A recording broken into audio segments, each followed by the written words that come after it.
अनवरत प्रक्रिया है संवैधानिक दायरे में। जो सरकार बनती है वो सरकार हर साल अपना बजट पेश करती है। देश कैसे चलेगा, किन किन विभागों में कितना कितना बजट अलॉट किया जाए, उसकी व्यवस्था अध्ययन करके लोग सदन में पेश करते हैं और उस पर काम होता है। ये अनवरत एक प्रक्रिया है।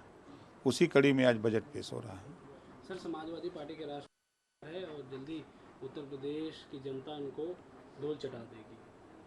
वो तो 2017 से धूल चटा रहे हैं, 14 से चटा रहे हैं, 19 में भी, 22 में भी, 24 में भी, तो सब कर ही रहे हैं। लेकिन सरकार बन ही जा रही है। अभी मोदी जी को रोक रहे थे तो मोदी जी की सरकार बन गई एनडीए की।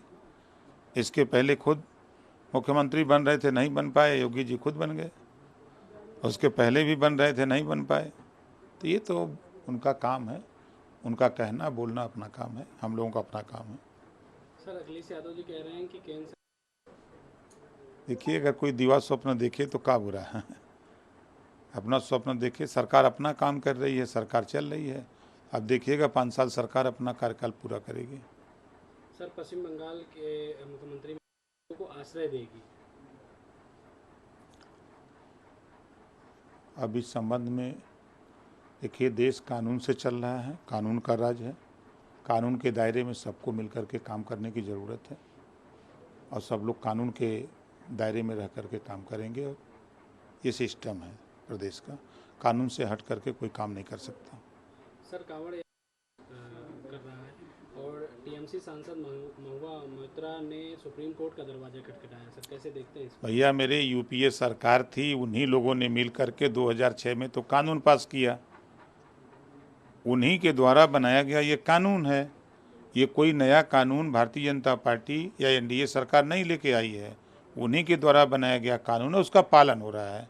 जब वो नहीं कर पाए, चाहे वो महिला आरक्षण का मामला हो, वो नहीं कर पाए, तो एनडीए सरकार मोदी जी के नेतृत्व में 33% महिलाओं को आरक्षण दिया गया। कांग्रेस सपा बसपा की सरकारों में अनाज गोदामों में सड़ रहे थे, आप लोग टीवी पर दिखा रहे थे। आज एनडीए की सरकार मोदी जी योगी जी के राज में 80 करोड़ लोगों के दरवाजे तक वो अनाज पहुंचाया जा रहा है। अनाज कहीं सड़ नहीं रहा है। वो जो काम नहीं कर पाए उस काम को हम लोग कर रहे हैं। किसानों को किसान सम्मान निधि दिया जा रहा है। जो गरीब हैं उनको आवास उनको बनवाया जा रहा है। दवाई के लिए आयुष्मान कार्ड 5 लाख रुपए इलाज के लिए दिए जा रहे हैं। तो योजनाएं बना करके जनता को उसका लाभ दिया जा रहा है। आज हम लोग कांग्रेस सपा बसपा और तमाम पार्टियों की सरकारें देश और प्रदेश में रही हैं। आज स्वच्छ भारत मिशन के तहत आज बड़े पैमाने पर सुधार हुआ है। आप चले जाइए, अगर देखना अगर विपक्ष के लोगों को हो तो चले जाएं रेलवे स्टेशन पर। वहाँ चूहे बाजते थे, जैसे शेर बाजते थे उस तरह चूहे बाजते थे और चूहे को देख करके पैसेंजर डरते थे। आज वो चूहे वहाँ से नदारत दिख रहे हैं। आज किसी एयरपोर्ट पर चले जाएं तब उनको विकास का नज़ारा आएगा। वो सड़क पर चल रहे हैं तो उनको नहीं पता कि उनकी राज्य में सिंगल सड़कें थी, आवश्यकता बढ़ी, आज डबल हो गई, एक्सप्रेसवे बनने लगे, 4 लेन 6 लेन की सड़कें बनने लगी, उनको दिखाई नहीं दे रहा है। खाली विपक्ष ने मन बना लिया कि हम विरोध करेंगे, तो विरोध करें, उनसे क्या मतलब हमसे। सर, क्या लगता है ये लगातार विपक्ष क्यों इसका विरोध कर रहा है? कह रहा है कि ये नफरत का आदेश है। तो ये तो यूपीए सरकार ने लागू किया है कानून, तो यूपीए सरकार ने ही बनाया है।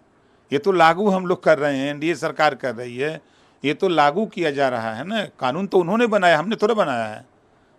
2006 में हम लोगों की सरकार नहीं थी, तो उन लोगों ने जब कानून बनाया है वो नहीं उसका पालन कर पाए, तो कानून का पालन हो रहा है। कानून से, संविधान से सरकार चल रही है, तो संविधान से सरकार चल रही है, तो संविधान में जो कानून बना हुआ है यूपीए सरकार ने बनाया तो उसको लागू कर दिया गया, तो लोग काहे तकलीफ हो रही है। सर, ट्रेन हादसों में हादसे हो रहे हैं। देखिए, अब उन लोगों ने मन बना लिया कि हम विरोध करेंगे, तो कोई सरकार नहीं चाहती कि हमारे कार्यकाल में कोई ट्रेन हादसा हो। अब वो जांच का विषय है, जांच हो रही है, जो दोषी पाया जाएगा उसके खिलाफ कार्रवाई होगी। सर, आ रहे देखते हैं केंद्र सरकार ने सब लोग स्वतंत्र हैं, कोई कहीं जा सकता है। लोकतंत्र की तो यही खूबी अच्छी है कि आप सब लोग स्वतंत्र हैं, जहाँ मन हो वहाँ जाइए, जिसको जहाँ जाना हो, कहीं कोई रोक तो है नहीं। लेकिन कांग्रेस कह रही है कि अब नौकरशाही नेकर में दिखाई देंगे। अब कांग्रेस क्या कहे, कांग्रेस कल तक पिछड़ों के, दलितों को, अल्पसंख्यक के हक को लूटा, सपा ने लूटा, बसपा ने लूटा, सब लोग तो लूटते रहे। आज जब उनको हक देने की बात याद आ रही है, जब सत्ता से बेदखल हो रहे हैं, तो सत्ता में रहते हुए ये लोग हक क्यों नहीं देते हैं लोगों को। सर उपचुनाव को लेके क्या? हम लोग पूरी दमदारी से लड़ेंगे, जनता के बीच में हम लोग जा रहे हैं, जनता को हम लोग बता रहे हैं, और जनता जिस तरह का धोखा खाई है खटाखट में अब वो खटाखट बदल रही है कि नहीं, आप लोग सही कह रहे हैं, लोग झूठ बोलने वाले हैं, धोखा देने वाले लोग हैं, और हम लोग गुमराह करके वोट ले लिए। संविधान तो मोदी जी के हाथों में सुरक्षित है। आप उठा के देखिए 25 जून 1975 को कौन संविधान की धज्जी उड़ाया था? कांग्रेस पार्टी ने ही उड़ाया था ना। उसमें समर्थन सभी पार्टियों का था जो उनके साथ थे। इमरजेंसी लाखों लोगों को जेल में डाल दिया। संविधान की धज्जी तो कांग्रेस ने ही उड़ाया था। आज ये संविधान चिल्ला रहे हैं, बिना मतलब का चिल्ला रहे हैं। सर विपक्ष कह रहा है कि चुनाव के रिजल्ट के बाद प्रदेश सरकार में बड़ा बदलाव देखा जाएगा। वो तो रोज़ यही कहते हैं, कुछ होना नहीं है।